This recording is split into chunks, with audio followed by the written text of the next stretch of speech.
Avant d'ajuster les propriétés de nos matériaux dans Unity, il convient d'ajuster notre éclairage un petit peu, se rapprocher de l'ambiance qu'on va avoir dans notre projet final, parce que les matériaux réagissent à l'éclairage. Donc, il faut ajuster les propriétés des matériaux réagissant à la position des lumières de notre mise en scène. Par défaut, Unity a placé dans le projet une lumière directionnelle. Cette lumière directionnelle, elle se compare à la lumière soleil dans Blender. C'est-à-dire que sa position dans l'espace, quand on la déplace dans le système cartésien, n'influence pas du tout l'éclairage. Ce qui influence l'éclairage, c'est l'orientation de cette lumière-là. Donc, on change son orientation. La première lumière, par défaut, génère de l'ombre. C'est généralement la lumière qu'on va appeler la lumière principale, le key light. Elle va faire de l'ombre. Les lumières suivantes, normalement, ajouter l'ombre et désactiver. Ça, c'est comme Blender. Et au niveau de cette ombre-là, on a une puissance. On a avec l'option Soft Shadow, on peut avoir une ombre très, très contrastée ou une ombre qui est adoucie. Donc, on a l'intensité. L'intensité est la valeur qui va être utilisée en interactivité, plutôt que de modifier normalement la valeur, la couleur dans le panneau de couleurs. Donc, on peut avoir différentes couleurs. Alors, normalement, notre éclairage, on va le faire avec des lumières qui sont placées avec différentes puissances, différents angles. Donc, si le joueur se promène dans la scène, une seule lumière n'est pas suffisante parce qu'on va arriver à contre-jour avec un très, très gros contraste. Généralement, on va avoir 3, peut-être 4 lumières dans notre mise en scène. Alors, avec le bouton de droite, on peut ajouter des lumières directionnelles. La prochaine lumière, bien, on peut en faire une lumière ambiante. F2, c'est pour la renommer.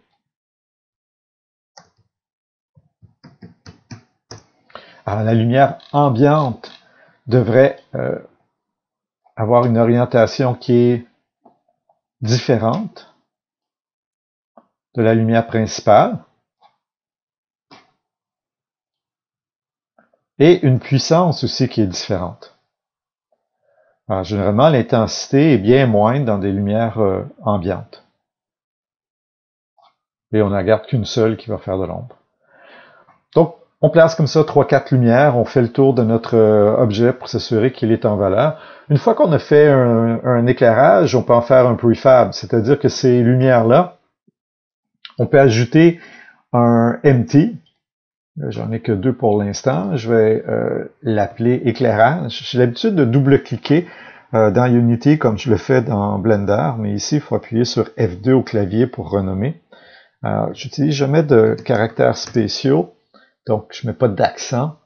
Alors, mon empty va être parent de mes 2 lumières, et je devrais avoir 3-4 lumières comme ça.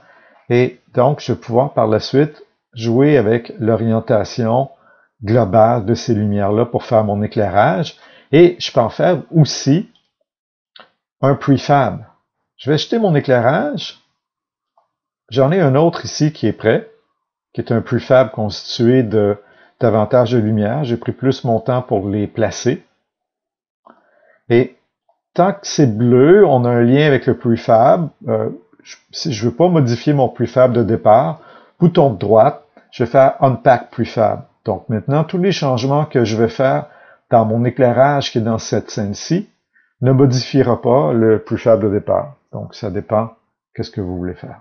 Aussi, pour ajuster les matériaux de mon camion Gafford, je pourrais vouloir changer l'arrière-plan. Alors, l'arrière-plan, ça s'appelle un skybox. Je n'ai pas trouvé dans Unity de tableau qui me permet de le modifier facilement directement dans les propriétés ici. Alors, pour modifier mon arrière-plan, je vais dans Asset, créer un nouveau matériel. Ce matériel-là, je vais l'appeler tout de suite un skybox, parce que c'est ce que j'ai l'intention de faire avec lui. Donc, ça n'en fait pas un skybox parce que je l'ai nommé ainsi. Ma nouvelle propriété est sur mon disque dur. Alors, je vais glisser cette propriété-là dans mon répertoire matériel parce que c'est un type de matériel. Donc, j'en avais fait un pour mon plancher.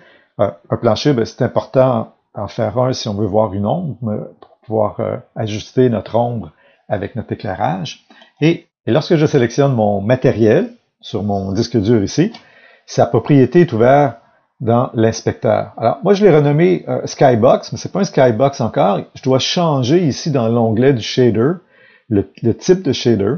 Et là, j'ai comme option Skybox. J'ai différents Skybox. Je vais en montrer deux que je trouve utiles. Je peux avoir un Skybox qui est une couleur uniforme. Donc, je peux changer la couleur ici. Je pourrais prendre un bleu foncé, un gris bleu.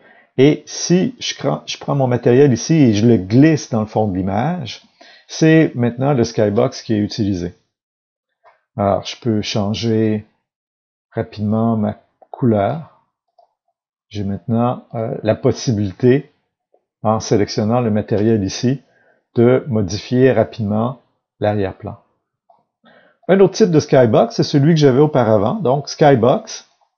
Et c'est le procédural. Donc, ce que j'avais avant, c'est le procédural.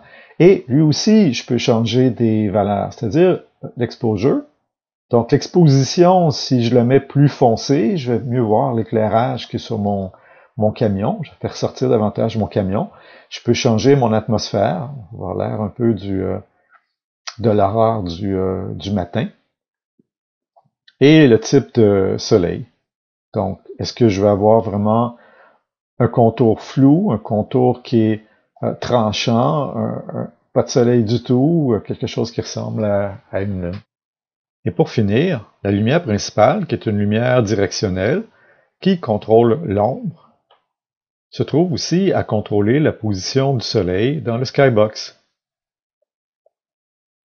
Alors, le contrôle de cette lumière, la force de cette lumière se trouve à contrôler la position du soleil, la force du soleil, et ce soleil est placé en fonction de la projection de l'ombre. Donc voilà comment contrôler mon Skybox.